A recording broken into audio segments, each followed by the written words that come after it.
Hello everyone. तो भाई स्वागत है आपका मेरी इस आज की अगली वीडियो में। तो हमने अपने पिछले वीडियो में सिंधु घाटी सभ्यता के बारे में पढ़ लिया था और आज वाले इस वीडियो में हम जो ऋग्वैदिक काल है उसके बारे में पढ़ेंगे। तो आई होप भाई आप सभी को वीडियो पसंद आ रही होगी। अगर आपको वीडियो पसंद आ रही है तो चैनल को सब्सक्राइब कर दिया करो और वीडियो को ज़्यादा से ज़्यादा लाइक और शेयर कर दिया करो। तो चलिए आपका टाइम वेस्ट ना करते हुए हम अपनी वीडियो की तरफ बढ़ते हैं। तो हमारी आज की इसमें हम पढ़ेंगे ऋग्वैदिक काल के बारे में। तो आप सभी को पता है कि ऋग्वैदिक काल कब से कब तक माना जाता है। तो ऋग्वैदिक काल माना जाता है भाई 1500 से 1000 तक बीसी तक। ठीक है, कब से कब तक माना जाता है? 1500 से 1000 बीसी तक। और विंटरनविस ने ऋग्वैदिक काल के समय का निर्धारण किया है। ठीक है, जो विंटरनविस है उनके द्वारा जो ऋग्वैदिक काल है उसका निर्धारण किया गया है। जैसे आर्यों की भौगोलिक स्थिति, जैसे दयानंद सरस्वती तिब्बत, बाल गंगाधर तिलक बताते हैं कि उत्तरी ध्रुव था, और डॉक्टर पेन्ना व हार्ट जर्मनी, और एल.डी. क्ला तो कश्मीर, और गंगाधर झा मध्य भारत, और मैक्स मुलर मध्य एशिया। ठीक है, ये सब ने अपने अपने अलग अलग मत दिए हैं और आर्यों की भौगोलिक स्थिति के बारे में इन्होंने बताया है। ठीक है, फिर उसके बाद आता है सर्वाधिक मान्य मत। तो कौन से हैं भाई? देखो इसमें आता है कि आर्य आरंभ में सप्त सैंधव में बस गए थे। मतलब सबसे ज़्यादा माना जाता है कि जो आर्य थे ना वो सबसे पहले कहाँ बस गए थे? तो सप्त सैंधव में बस गए थे। और सिंधु आर्यों के लिए सबसे महत्वपूर्ण नदी थी। जो नदी महत्वपूर्ण मानी जाती है, देखो सप्त सैंधव में आके बस गए थे। और जो मोस्ट इम्पोर्टेंट नदी मानी जाती है वो सिंधु नदी मानी जाती है इनकी। और सरस्वती इनकी जो पवित्र नदी है वो मानी जाती है। फिर उसके बाद है ऋग्वेद के नदी सूक्त में सरस्वती को नदीतमा कहा गया है। क्या कहा गया है भाई ऋग्वेद में? नदी सूक्त को तो नदीतमा कहा गया है। फिर उसके बाद है ऋग्वेद में सिंध की 5 सहायक नदियों का उल्लेख किया गया है। कौन कौन सी नदियों का उल्लेख किया गया है? जो 5 नदियां हैं उनका उल्लेख किया गया है। तो इसमें सबसे पहले जैसे प्राचीन नाम और आधुनिक नाम ये हैं। देखो विपाशा को हम किस नाम से जानते हैं? व्यास। तुद्री को सतलज, वितस्ता को झेलम, परुष्णी को रावी, और अस्कनी को चेनाब। ये जो पांचों नाम है ना भाई, ये जो पांचों नाम दे रखे हैं, ये पांचों नाम मोस्ट इंपोर्टेंट है। तो आप एक बार फिर से याद रखो। देखो विपाशा को हम क्या नाम देते हैं? विपाशा को व्यास। यहाँ का बै है ना, वहाँ को ये ऐसे कनेक्ट कर लो। ठीक है, ऐसे याद रखने के लिए यहाँ विपाशा है तो वहाँ पे व्यास हो जाएगा। स्तुद्री का क्या हो जाएगा? सै से स्तुद्री, सै से सतलज। वितस्ता का क्या हो जाएगा? वितस्ता का झेलम हो जाएगा। और परुष्णी का क्या हो जाएगा भाई? रावी हो जाएगा। और अस्कनी का चेनाब या चिनाब हो जाएगा। ठीक है, फिर उसके बाद अगला आता है ऋग्वेद में अफगानिस्तान की नदियों का उल्लेख भी मिलता है। तो ऋग्वेद है भाई, वहाँ कौन सी नदियों का उल्लेख मिलता है? जो अफगानिस्तान की नदियाँ हैं उनका भी उल्लेख मिलता है। और ऋग्वेद में एक पर्वमाला मुजवंत जो हिमालय है उसका भी जो उल्लेख है वो मिलता है। तो जो ऋग्वेद है उसमें जो अफगानिस्तान की जो नदियाँ हैं ना उनका भी उल्लेख मिलता है, और जो पर्वतमाला जैसे हिमालय है उसका भी उल्लेख मिलता है। फिर उसके बाद आता है ऋग्वेद में गंगा व सरयू नदी का उल्लेख एक बार मिलता है, एवं यमुना नदी का उल्लेख 3 बार किया गया है। देखो भाई ऋग्वेद में जो गंगा और सरयू है ना उनका उल्लेख तो एक बार मिलता है, लेकिन जो यमुना नदी है ना उसका उल्लेख कितने बार मिलता है? 3 बार मिलता है। फिर उसके बाद अगला है आर्यों की राजनीतिक स्थिति। तो जो आर्य थे उनकी राजनीतिक स्थिति कैसी थी? तो ये राजा का पद वंशानुगत नहीं होता था, और राजा को गोप या जनशय गोप कहा जाता था। उसका पद था भाई वो वंशानुगत नहीं होता था, लेकिन जो उसको है ना क्या कहा जाता था? गोप या जनशय गोप कहा जाता था। फिर उसके बाद है राजा का पद गरिमा में ही नहीं होता था। फिर उसके बाद आता है कालांतर। जैसे ऋग्वेद काल का अंतिम समय में गोप का पद वंशानुगत हो गया। जो जब जिस टाइम पे ऋग्वेद काल का जो अंतिम टाइम आया उस पर जो गोप का पद क्या हो गया भाई? वंशानुगत हो गया। और राजा के पास स्थायी सेना नहीं होती थी। जो सेना होती थी ना वो नहीं होती थी भाई। राजा के पास अधिकतर लड़ाइयाँ जानवरों के लिए लड़ी जाती थी। मतलब जो लड़ाई होती थी ना उस टाइम पे वो मतलब जो गाय व घोड़े इनके लिए ही लड़ी जाती थी। ऐसे आदमी वगैरह में नहीं होती थी ज़्यादा लड़ाइयाँ। फिर उसके बाद है राजा की सहायता हेतु संस्थाएं होती थी। जैसे विदध संस्थाएं होती थी। विदध में क्या है? जैसे प्राचीनतम संस्था धन का बंटवारा करती थी। लूट का जो धन होता था उसका बंटवारा कौन करती थी? विदध संस्था। फिर उसके बाद आता है सभा। सभा क्या होती थी? वरिष्ठ एवं कुलीन लोगों का समूह। और ऋग्वेद में 8 बार इसका उल्लेख किया गया है। जो सभा होती थी भाई वो जो मेन लोग होते थे ना, वरिष्ठ होते थे, उन्हीं लोगों का समूह होता था। और जो ऋग्वेद है ना उसमें इसका 8 बार वर्णन किया गया है। फिर उसके बाद अगली है समिति। समिति क्या है? जनप्रतिनिधियों का समूह होता था। और ऋग्वेद में इसका कितनी बार उल्लेख किया गया है भाई? 9 बार उल्लेख किया गया है। फिर उसके बाद अगला है स्पष्ट। स्पष्ट क्या होता था? गुप्तचर। तो राजा की सहायता हेतु 12 मंत्री होते थे जिन्हें रत्नी कहा जाता था। तो गुप्तचर, स्पष्ट को हम क्या बोलते हैं? गुप्तचर बोलते हैं। और ये राजा की सहायता के लिए कितने मंत्री होते थे भाई? 12 मंत्री होते थे और उन्हें रत्नी कहा जाता था। और बृहस्पति कौन होते थे? गोचर भूमि का प्रमुख। ठीक है।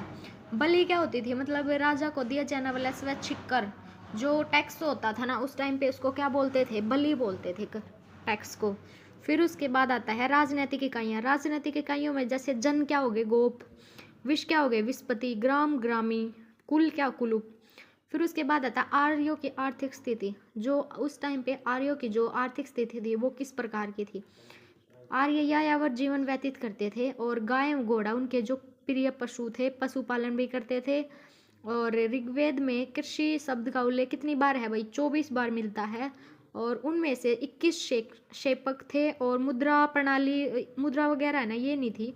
वस्तु विनिमय होता था, सामान के बदले सामान मतलब।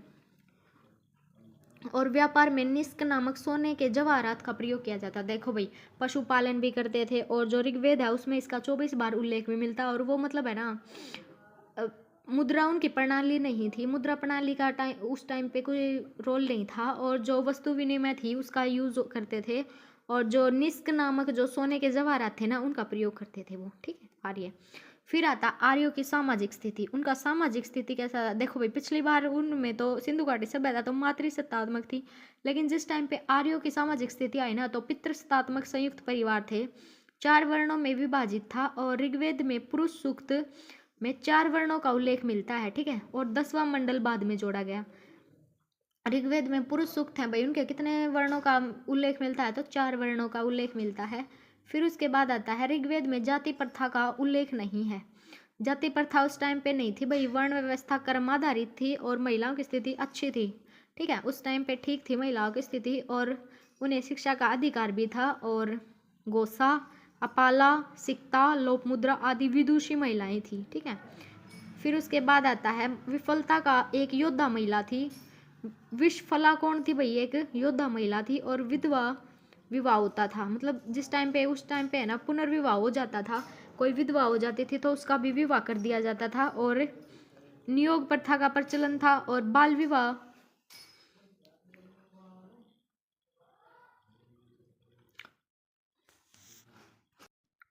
फिर उसके बाद है जो बाल विवाह, पर्दा प्रथा, सती प्रथा जैसी बुराइयां भी उस टाइम पे नहीं थी भाई। और विवाह के समय मिलने वाले उपहार जो होते थे, जिस टाइम पे विवाह होता था उस टाइम पे जो उपहार दिए जाते थे उन्हें क्या कहा जाता था? उन्हें कहा जाता था वह तू। फिर उसके बाद आता अमाजू। अमाजू क्या होता है? आजीवन अविवाहित रहकर विद्या अध्ययन करने वाली महिलाएं। जिस उस टाइम पे भाई जो महिलाएं मतलब शादी वगैरह नहीं करती थी ना तो उनको अमाजू कहा जाता था। फिर उसके बाद आता है सामाजिक असमानता नहीं थी और घरेलू दासों का प्रयोग होता था। फिर उसके बाद आता है आर्यों की धार्मिक स्थिति। उनकी जो धार्मिक स्थिति थी वो क्या थी वही? तो वो प्राकृतिक बहुदेववाद और बहुदेवाद, एकादिदेवाद और एकेश्वरवाद एवं निर्गुण भक्त में विश्वास करते थे। ठीक है। और एकेदवाद का सिद्धांत किसने दिया है भाई? मैक्स मूलर ने दिया है। जैसे दोष क्या था? प्राचीनतम देवता था। इंद्र उनमें सबसे महत्वपूर्ण देवता था। अग्नि क्या थी? दूसरा महत्वपूर्ण देवता। ठीक है। अग्नि के मध्यस्थ माना जाता था। अग्नि को क्या माना जाता था? मध्यस्थ माना जाता था। फिर उसके बाद है वरुण। वरुण प्रमुख देवता है। तो वरुण को ऋत का नियामक माना गया है और इस जगत के भौतिक, नैतिक एवं कर्मकांडीय व्यवस्था को ऋग्वेद में ऋत कहा जाता है। और वरुण 1000 सोने के स्तंभों वाले महल में रहता है। ठीक है। वरुण किस में रहता है भाई? प्रमुख देवता है और उसको जगत का भौतिक, नैतिक रीत कहा जाता है और वो जो सोने के स्तंभों वाले महल में रहता है। फिर उसके बाद है पुष्ण। पुष्ण किसको कहते थे? जो पशुओं का देवता था ना उसको ये लोग पुष्ण कहते थे। फिर उसके बाद आता है ऋग्वैदिक। आर्य यज्ञ अनुष्ठान करते थे। वे योग एवं ध्यान भी करते थे। जैसे जादू, टोने टोटके, इन सब में भी विश्वास करते थे। और मूर्ति पूजा और मंदिरों के साक्ष्य नहीं मिलते हैं भाई। देखो, उनका जादू, टोने टोटके में विश्वास था, लेकिन जो मूर्ति पूजा है ना और मंदिर है उन सब के साक्ष्य नहीं मिलते। और वो योग वगैरह भी करते थे भाई। फिर उसके बाद आता है उत्तर वैदिक काल। उत्तर वैदिक काल में क्या है भाई? 1000 से 600 BC तक माना जाता है उत्तर वैदिक काल। उत्तर वैदिक काल की जो भौगोलिक स्थिति है वो है आर्य गंगा यमुना दोआब क्षेत्र तक फैल गए थे। जो आर्य थे ना वो कहाँ कहाँ तक फैल गए थे भाई, गंगा और यमुना के जो दोआब क्षेत्र है वहां तक फैल गए थे। मूजवंत के अलावा 3 अन्य चोटियों का उल्लेख मिलता है, जैसे त्रिकुद, मेनाक और कैत्रज। ये 3 चोटियां हैं, इनका भी उल्लेख मिलता है। फिर आता है आर्यों ने गंगा यमुना दोआब में कृषि करना प्रारंभ कर दिया। कहाँ कहाँ कृषि करना प्रारंभ कर दिया भाई, गंगा यमुना में। उत्तर वैदिक काल में सिंधु, उसकी सहायक नदियां, सरस्वती, अफगानिस्तान की नदियों का भी उल्लेख मिलता है। जो उत्तर वैदिक काल है ना उसमें किस किस का, सिंधु का, उसकी सहायक नदियों का और अफगानिस्तान की नदियों का उल्लेख मिलता है। फिर उसके बाद आता है सतपथ ब्राह्मण। सतपथ ब्राह्मण के अनुसार जो राजा विदेह माधव अपने पुरोहित गौतम राहुगणा को लेकर सदानीरा मतलब गंडक नदी पहुंच गया था। तो सतपथ ब्राह्मण के अनुसार क्या है भाई कि जो राजा था विदेह माधव, वो अपने पुरोहित जो गौतम राहुगणा था उसको लेकर कहाँ पहुंच गया था, जो सदानीरा मतलब जो गंडक नदी बोली जाती है वहां पहुंच गया था। फिर उसके बाद है इसकी राजनीतिक स्थिति। तो उसकी राजनीतिक स्थिति क्या थी भाई, राजा का पद महत्वपूर्ण, गरिमामयी और वंशानुगत हो गया। जिस टाइम पे उनकी जो राजनीतिक स्थिति थी उस टाइम पे भाई इनका जो पद था राजा का वो वंशानुगत हो गया था और महत्वपूर्ण हो गया था। अब राजा को क्या कहा जाता था, राजा अब सम्राट बन गया, विराट, सवराट, एकराट, भोजी जैसी उपाधियां धारण करने लगा। ठीक है।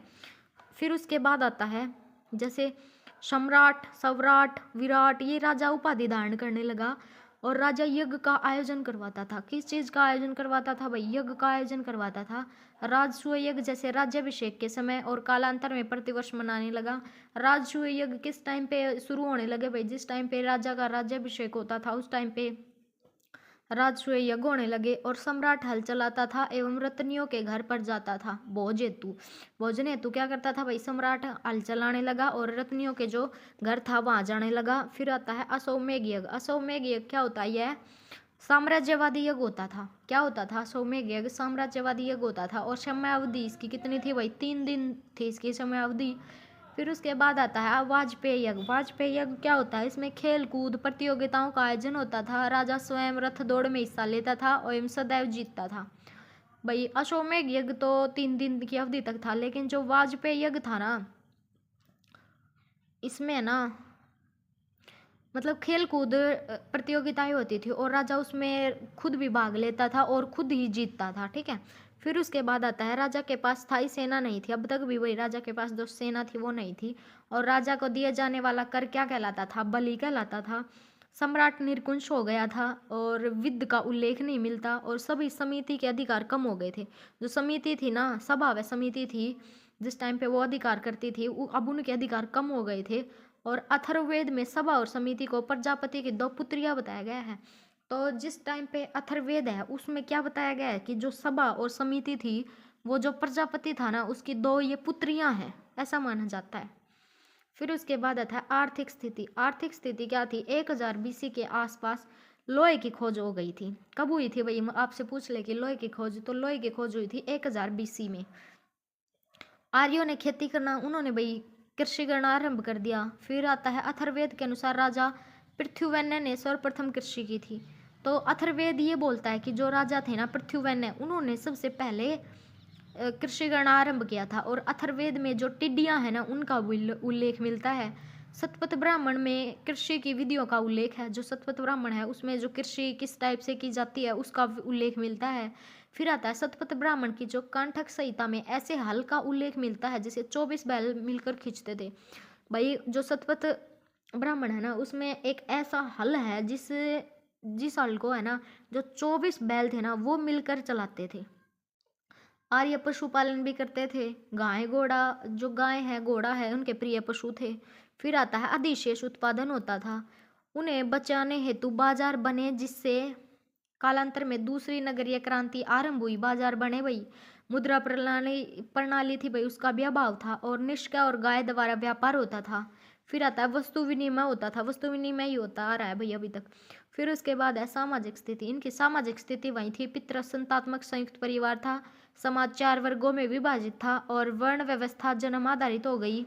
और कुल एवं गोत्र शब्द का प्रयोग होता था। भाई कुल किस कुल का है और किस गोत्र का है ये शब्द भी यहाँ यूज होने लगे थे।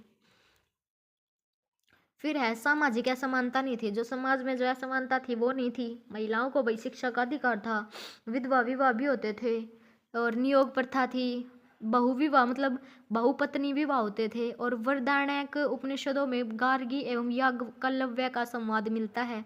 फिर आता है अथर्ववेद में पुत्री जन्म को दुखीदायी बताया गया है। जो अथर्ववेद है ना, उसमें जो जिस टाइम पे जो लड़की का जन्म होता है ना, उसको ये बताया गया है कि उस टाइम पे वो शोक मनाते थे कि लड़की क्यों हुई। फिर आता है मैत्रायणी संहिता में स्त्री को शराब जुए के समान बुराई बताया गया। जो मैत्रायणी है उसमें जो लेडीज की कंडीशन क्या बताई गई भाई, कि वो शराब और जुए के जैसी खराब है। फिर उसमें है घरेलू दासों का प्रयोग होता था। फिर आता है धार्मिक स्थिति। धार्मिक स्थिति क्या थी? प्राकृतिक बहुदेववाद, बहुदेववाद एकादिवाद और निगुण भक्ति तथा एकेश्वरवाद को मानते थे। आर्य यज्ञ अनुष्ठान करते थे भाई, यज्ञ अनुष्ठान जटिल हो गए, शूद्रों को यज्ञ का अधिकार नहीं था, जो शूद्र थे उनको यज्ञ करने का अधिकार नहीं था, और शूद्रों को उपनयन संस्कार का अधिकार भी नहीं था। ब्रह्मचार्यों ब्राह्मणों को अदाई कहा जाता था, और ब्राह्मण क्षत्रिय वैश्य को द्विज कहा जाता था। ठीक है। फिर उसके बाद आता है ब्राह्मण विष्णु महेश प्रमुख देवता हो गए। तो जो प्रमुख देवता थे वो कौन थे? ब्रह्मा, विष्णु और महेश। और ब्रह्मा को सृष्टिकर्ता, विष्णु को पालनहारा और शिव को संहारक के रूप में पूजा जाता था।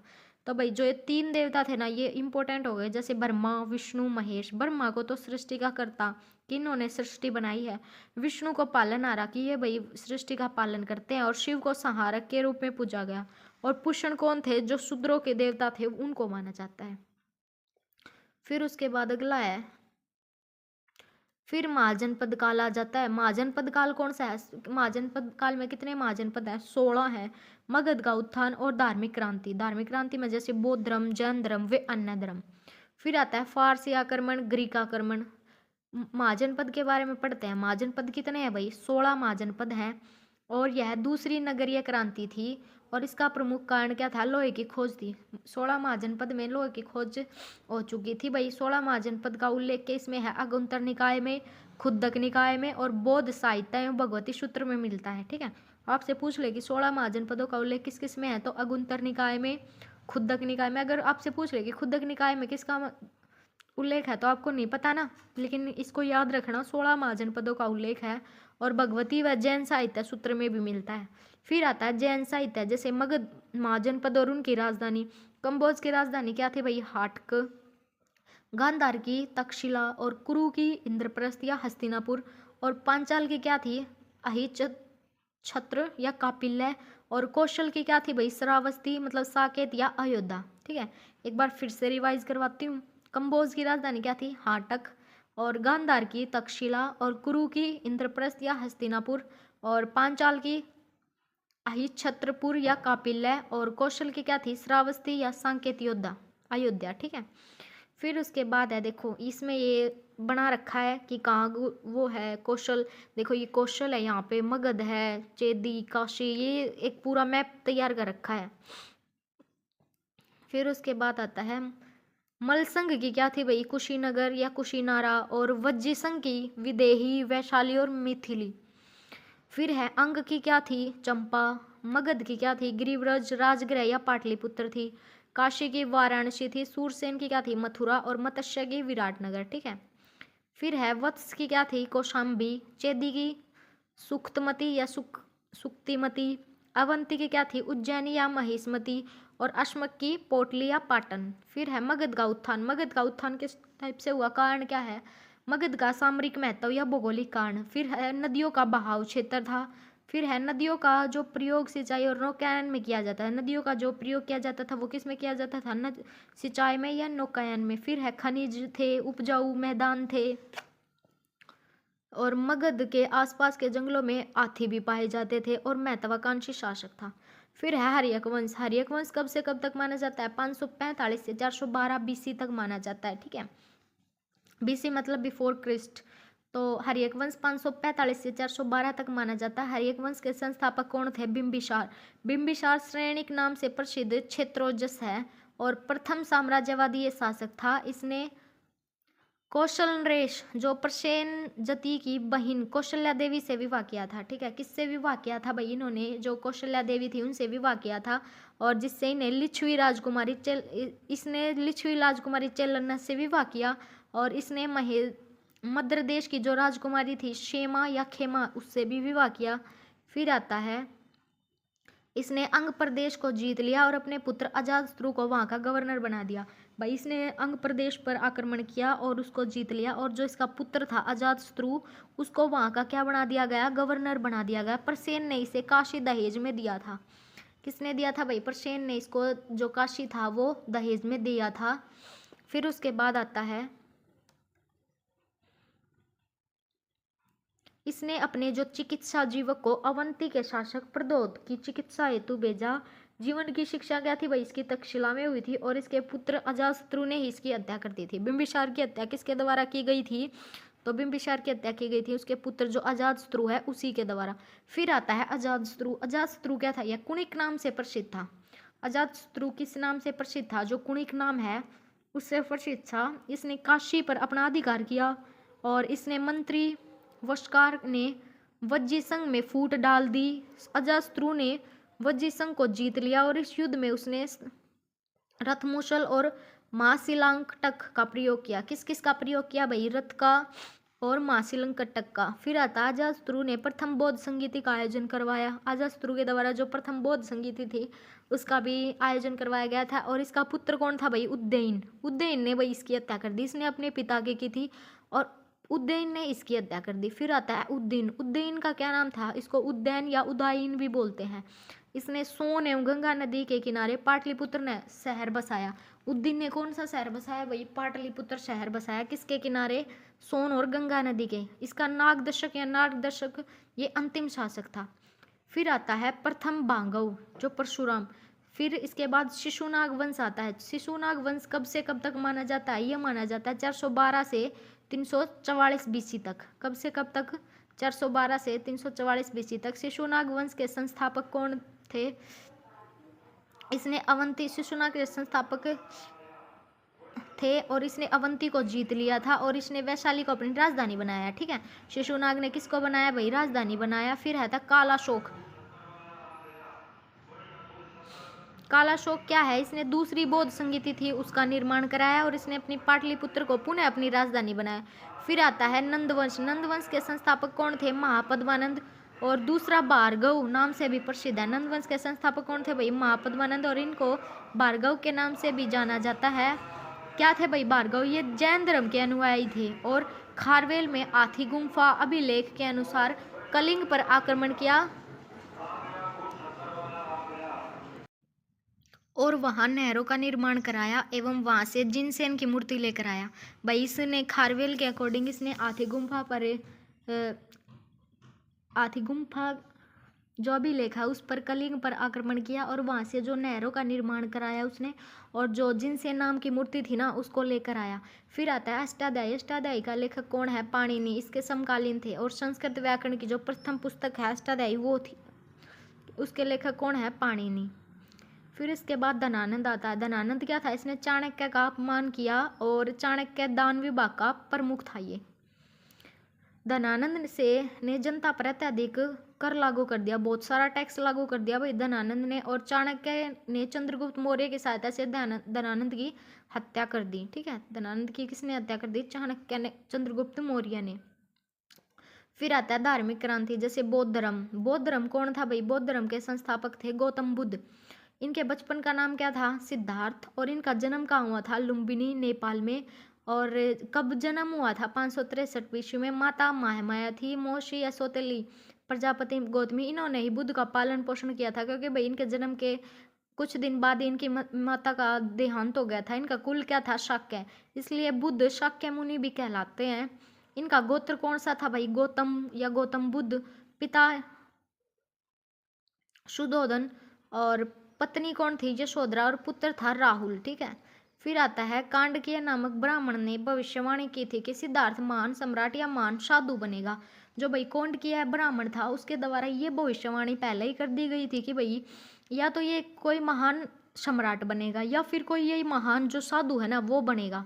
फिर आता है कि जो चार को ऐसी कौन सी घटनाएं थी जिससे बुद्ध के जीवन को प्रभावित किया। भाई ये बुद्ध था ना, ये मतलब इसका जन्म हुआ उसके बाद कुछ दिनों के बाद ये ऐसे शांत बैठा रहता था।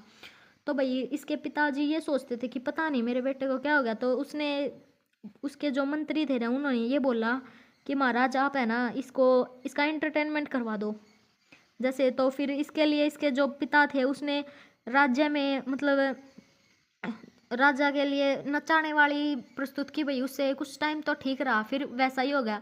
फिर ऐसे बोले कि भाई इसकी शादी करवा दो, इसकी शादी भी करवा दी भाई। फिर भी कुछ टाइम तक ठीक रहा, लेकिन उसके बाद भी फिर ये वहीं वैसे ही बैठा रहता। फिर उसके बाद आता है एक दिन है ना, इसको एक बार ले गया घुमाने के लिए। तो उसने यहाँ पे चार घटनाएं देखी। तो चार घटनाएं उसने क्या क्या देखी, उसने देखी बुजुर्ग व्यक्ति। तो इसने अपने जो इसको साथ गया था ना घुमाने के लिए बाहर, तो उसने इससे, तो गौतम बुद्ध जी ने इनसे पूछा कि भाई बुजुर्ग व्यक्ति ये कौन है, क्या मैं भी बुजुर्ग होऊंगा। तो वो बोला हाँ भाई आप भी बुजुर्ग होगे महाराज। फिर उसके बाद उसने दूसरा बीमार व्यक्ति देखा। तो उसने पूछा कि भाई क्या मैं भी बीमार होऊंगा। तो बोला हाँ महाराज, बीमारी तो किसी को भी हो सकती है। फिर एक मृत्यु, मतलब एक बंदे को ले जा रहे थे जिसकी मृत्यु हो चुकी थी। तो फिर उसने ये पूछा कि क्या मैं भी मरूंगा। तो बोला हाँ महाराज, सभी को मरना है, मृत्यु तो निश्चित है एक दिन।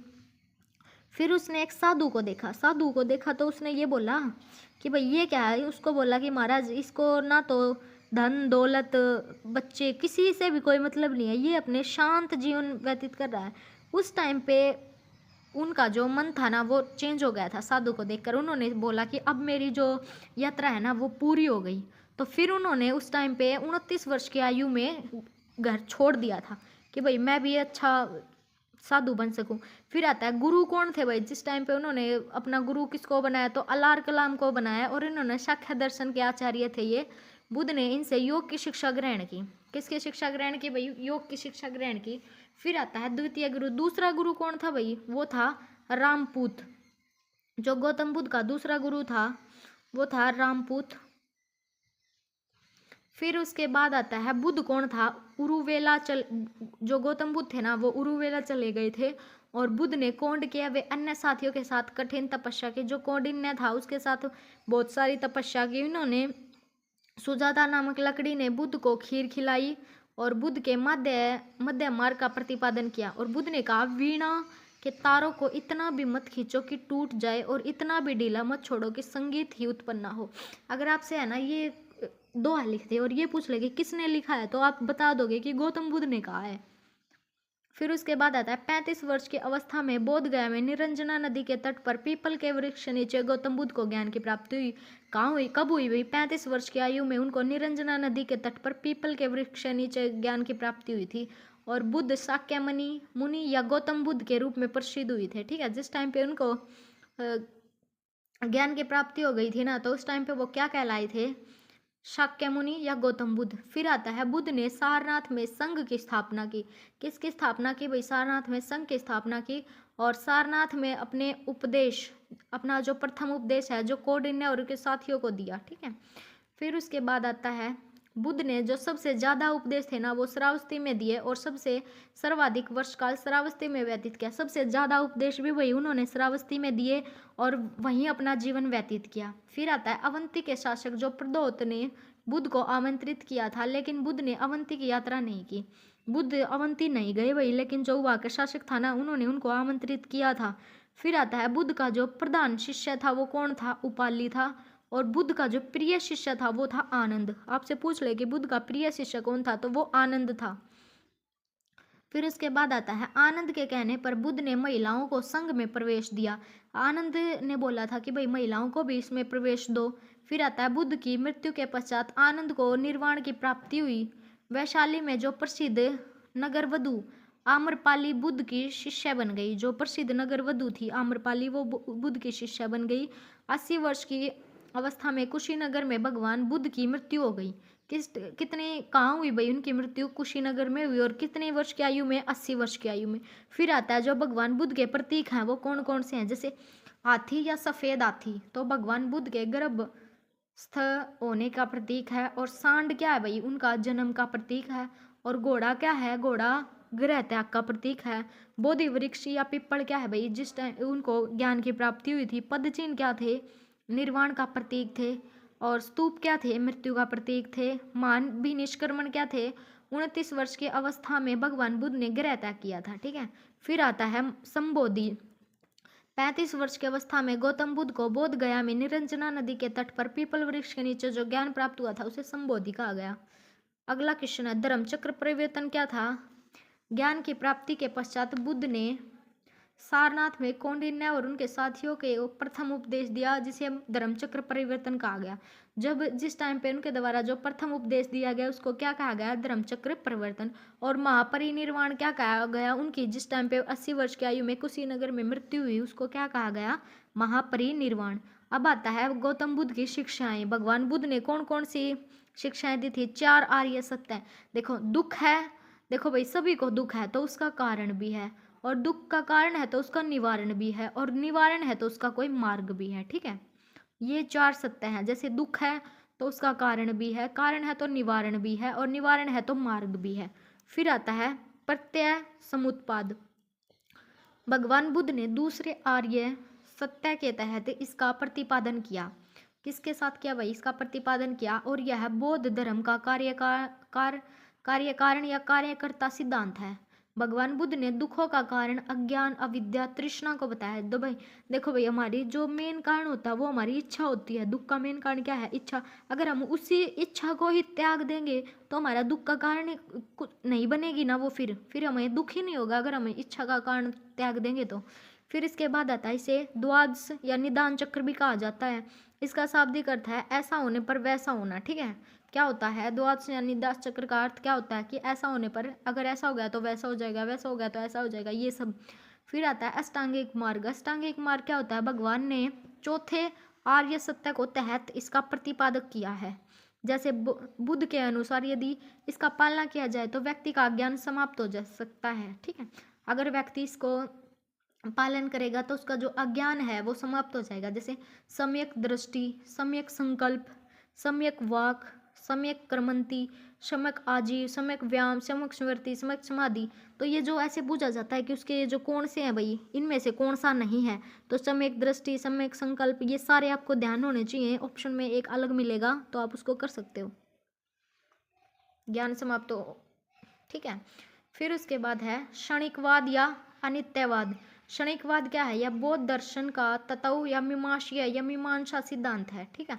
भगवान बुद्ध के अनुसार इस जगत के सभी वस्तुओं का अस्तित्व क्षण भर के लिए है। सभी को पता है भाई, अगर हम आए हैं यहाँ तो हमें एक दिन जाना है। फिर है इन वस्तुओं के गुण भी क्षणिक होते हैं, अर्थात जगत अनित्य एवं परिवर्तनशील है, बदलता रहेगा भाई जगत।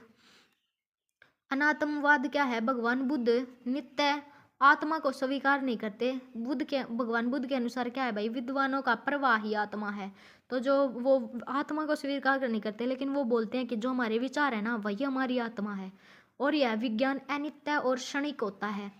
प्रत्येक विज्ञान मरने से पूर्व एक नए विज्ञान को जन्म देता है। कोई भी विज्ञान होता है भाई, वो मरने के बाद एक और अलग विज्ञान को जन्म देता है। फिर आता है विज्ञानों का पुनर्जन्म। विज्ञानों का पुनर्जन्म क्या होता है, जैसे निर्वाण।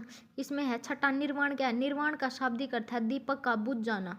निर्वाण का शाब्दिक अर्थ क्या होता है, दीपक का बुझ जाना। और निर्वाण बौद्ध धर्म का अंतिम लक्ष्य है। क्या है भाई, बौद्ध धर्म का जो लास्ट लक्ष्य है वो निर्वाण है। भगवान बुद्ध ने निर्वाण की अवस्था का उल्लेख नहीं किया।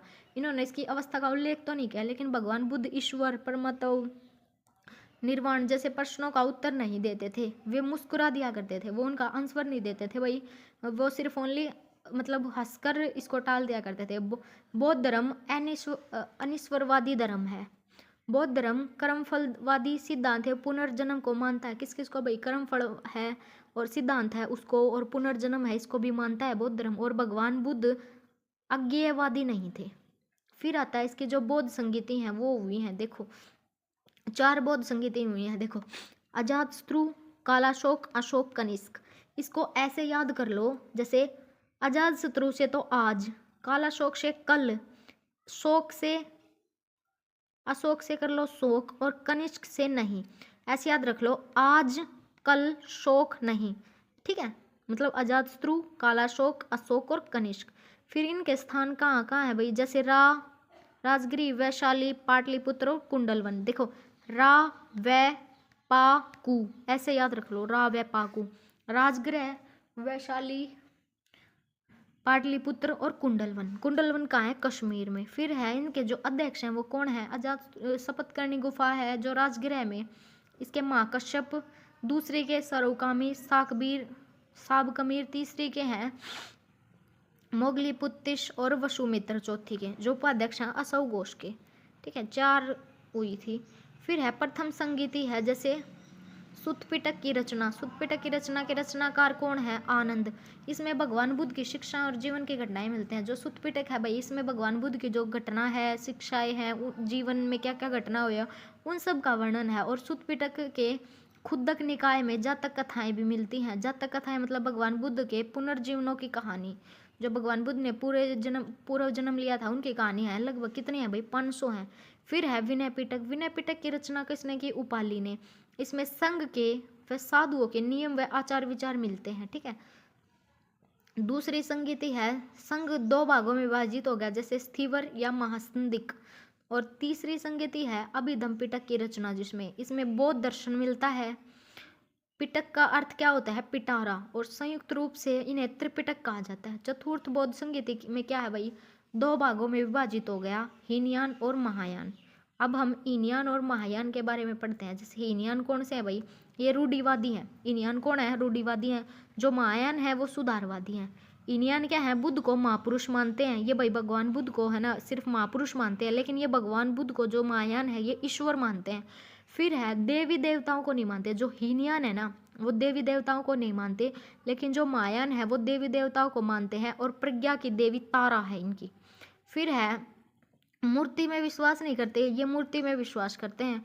ये जो परम पद है इनको अर्थ कहा गया है और इनके परम पद को बोधिसत्व कहा गया है। ये व्यक्तिवादी हैं, ये मानवतावादी हैं। इनकी भाषा क्या है? पाली है। और इनकी भाषा क्या है? संस्कृत। हीनयान और महायान।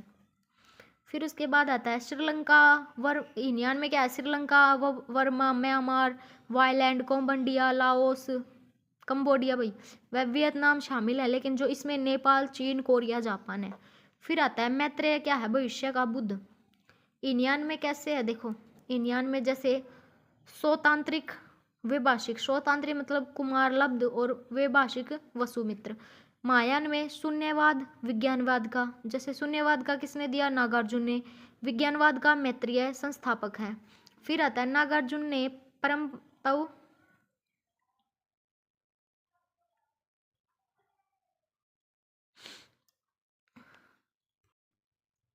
तो इसमें है कि भाई नागार्जुन ने परम तत्व की व्याख्या की, वह उसे शून्य बताया, अर्थात इसकी व्याख्या नहीं की जा सकती। तो नागार्जुन ने परम तत्व की तो व्याख्या की और उसको क्या बताया भाई? शून्य बताया कि इसकी ऐसे व्याख्या नहीं की जा सकती। फिर उसके बाद है कालांतर में शंकराचार्य ने ब्रह्मा को निर्गुण निराकार बताया, इसलिए शंकराचार्य को प्रच्छन्न बोध कहा जाता है। ठीक है, हिडन बुद्ध कहा जाता है उनको। फिर है नागार्जुन ने सापेक्षता सिद्धांत दिया और नागार्जुन को भारत का आइंस्टाइन कहा जाता है। क्या कहा जाता है भाई? भारत का आइंस्टाइन। किसको कहा जाता है? नागार्जुन को। हमारा अगला क्वेश्चन है बौद्ध धर्म का योगदान। बौद्ध धर्म का योगदान क्या है भाई? भगवान बुद्ध ने एक सरल और आडंबर विहीन धर्म दिया और भगवान बुद्ध ने धार्मिक आडंबरों, कर्मकांड, अंधविश्वास, सामाजिक असमानता, वर्ण व्यवस्था का विरोध किया। उन्होंने भाई हमें एक अच्छा जीवन दिया, साधारण जीवन। और उन्होंने ये बोला कि जो कर्मकांड है, अंधविश्वास है, समाज में असमानता है, इन सब का उन्होंने विरोध किया। फिर है भगवान बुद्ध ने नैतिक नियमों पर अत्यधिक बल दिया, जैसे सत्य और अहिंसा, इन सब पर उन्होंने ज़्यादा बल दिया। फिर है पंचशील, बुद्ध ने पंचशील का सिद्धांत दिया, जैसे झूठ नहीं बोलना, चोरी नहीं करना, हिंसा नहीं करना, नशा नहीं करना, व्यभिचार नहीं करना। इन्होंने ये बताया कि भाई 5 सिद्धांत दिए, जैसे झूठ मत बोलो भाई, चोरी मत करो, हिंसा मत करो, नशा मत करो और व्यभिचार मत करो। फिर है भगवान बुद्ध ने मध्य मार्ग का प्रतिपादन किया जो अत्यंत ही व्यावहारिक है। स्थापत्य कला में योगदान, और बौद्ध धर्म ने स्थापत्य कला में योगदान दिया। और जैसे चैत्य क्या होता है? कार्ले और अजंता। फिर आता है विहार। विहार में बोध गया और सारनाथ है, स्तूप, धमेख या सांची। फिर मूर्तिकला में योगदान कैसे है? जैसे गांधार, मथुरा, अमरावती मूर्तिकला शैलियों में भगवान बुद्ध ने संबंधित कई मूर्तियां बनाई। ठीक है, भगवान बुद्ध से संबंधित कई मूर्तियां बनाई गई हैं, जैसे अमरावती, मथुरा, गांधार, इन शैलियों में। फिर चित्र क्या है, जैसे अजंता, एलोरा, बाघ आदि की गुफाओं से बौद्ध धर्म के संबंधित चित्र मिलते हैं। जो अजंता और एलोरा की गुफाएं, वहाँ से बौद्ध धर्म के भाई चित्र मिलते हैं। तक्षशिला और नालंदा विश्वविद्यालय हैं, वहाँ से भी शिक्षा के बड़े केंद्र थे। बौद्ध धर्म की शिक्षा प्राप्त हेतु जो फायान और हेनसांग जैसे विदेशी यात्री भी बौद्ध धर्म की शिक्षा के लिए यहाँ भारत आए थे। उनके यात्रा वृत्तांतों से भारत में ऐतिहासिक जानकारी मिलती है। और बुद्ध धर्म के कारण जैसे भारतीय संस्कृति का प्रचार प्रसार विदेशों में भी हुआ। बुद्ध धर्म जो जिस टाइम पे दिया गया वो बहुत ही अच्छा फल रहा भाई। उसका जो भारतीय संस्कृति थी उसका जो प्रसार था वो हमारे विदेशों में भी हुआ। और भगवान बुद्ध ने आर्थिक सुधार किए और ब्याज का समर्थन किया। फिर आता है बौद्ध धर्म के पतन का कारण। बौद्ध धर्म के पतन का कारण क्या था भाई? बौद्ध धर्म अनेकाक संख्याओं में विभाजित हो गए और उनमें आपसी फूट पड़ गई। बौद्ध धर्म था ना भाई, वो बहुत सारी शाखाओं में बट गया, जैसे हीनयान, महायान, इन सब अलग अलग शाखाओं में बट गया और उनमें आपस में फूट पड़ गई। फिर है बौद्ध धर्म धन का केंद्र बन गए, जिससे संतों के जीवन में नैतिक पतन हुआ। बौद्ध धर्म क्या मेन किसका कारण बन गया भाई? उनको धन का कारण बना दिया गया। फिर है कालांतर में बौद्ध धर्म के कालचक्रायन व वर्ज्यान जैसी शाखाओं का उद्भव हुआ। फिर उसके बाद है यह ऐतिवादी शाखाएं थी जो जादू, टोने, टोटके, मदिरा, मैथुन में विश्वास करने लगे भाई। ये भी भाई जादू टोना वगैरह में विश्वास करने लगे, इसलिए भी इसका भाई पतन हुआ। बौद्ध धर्म में हिंदू कुप्रथाओं को अपना लिया। जो हिंदू की जो कुप्रथाएं थी उनको अपना लिया बौद्ध धर्म ने। ब्राह्मणों ने अपने धर्म में सुधारवादी आंदोलन चलाया और कुमारिल भट्ट व शंकराचार्य ने बौद्ध भिक्षुओं को शास्त्रार्थ में पराजित किया। फिर है कालांतर में सामंतों का उदय हुआ। राज के संरक्षण का अभाव, तुर्क आक्रमण, तुर्क सेनापति जो कुतुबुद्दीन खिलजी ने नालंदा और विक्रमशिला विद्यालय को जलाकर नष्ट कर दिया। किसने जला दिया भाई? उनको, जो कुतुबुद्दीन खिलजी थे उन्होंने। फिर इसके बाद हम आगे अपनी अगली वीडियो में जैन धर्म के बारे में पढ़ेंगे। तो भाई आई होप आप सभी को जो ये मैंने बौद्ध धर्म से जो इम्पोर्टेंट क्वेश्चन कराए हैं, जैसे आप इनमें से नोट डाउन कर लेना, या फिर आप चाहो तो वीडियो को रुक रुक के देख ले, मतलब रुक कर देख लेना, ताकि आप नोट्स बना सको।